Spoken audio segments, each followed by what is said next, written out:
பெருங்கூட்டணியா வந்துட்டு இருக்கதா சொல்றாங்க. இப்ப அது சகோதரர் விஜய் நான் பல முறை இதுதான் சொல்றாங்க. ரிப்பீட்டடா நான் என்ன சொல்றேன்னா, அவர் ஒரு சினிமா நட்சத்திரம், மிகப்பெரிய ஒரு நட்சத்திரம். அவருக்கு ஒரு லட்சக்கணக்கான ஒரு ரசிகர் பட்டாளம் இருக்கு.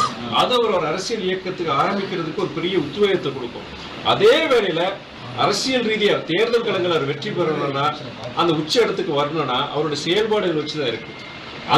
அதை வருங்காலங்களில் அவருடைய செயல்பாடுகள், அவருடைய உழைப்பு, இதெல்லாம் அரசியலுங்கிறது என்ன நான் சொல்லியிருக்கிறேன். இது ஒரு 100 மீட்டர்ஸ் 200 மீட்டர்ஸ் ஓட்டப்பந்தயம் கிடையாது. இது ஒரு மேரத்தான் ஓட்டப்பந்தயம். இது சலிக்காம என்னதான் தொய்வுகள், இப்போ எங்க இயக்கம் மதிமுக அதிகமா தோல்விகளை சந்திச்ச ஒரு இயக்கமோ தலைவரோ நம்ம வைக்கவோ நம்ம மதிமுக சொல்லலாம். ஆனா கிட்டத்தட்ட 31 வருஷம் கழிச்சு 32 வருஷம் நாங்கள் பயணிக்கிறோன்னா அதுக்கு காரணம் பார்த்தீங்கன்னா அந்த கொள்கையை பற்றி எங்க இயக்க தோழர்கள், நிர்வாகிகள் இருக்கட்டும், தொண்டர்களாக இருக்கட்டும், அவங்க எந்தவித பிரதிபலன் ஏற்காம எதிர்பார்க்காம தலைமையும் சரி தொண்டர்களும் சரி அந்த ஒரு கொள்கை உறுதியோட நாங்கள் இந்த இயக்கம் பயணிக்கிறதா இவ்வளவு வருஷம் நாங்கள் போயிருக்கோம்.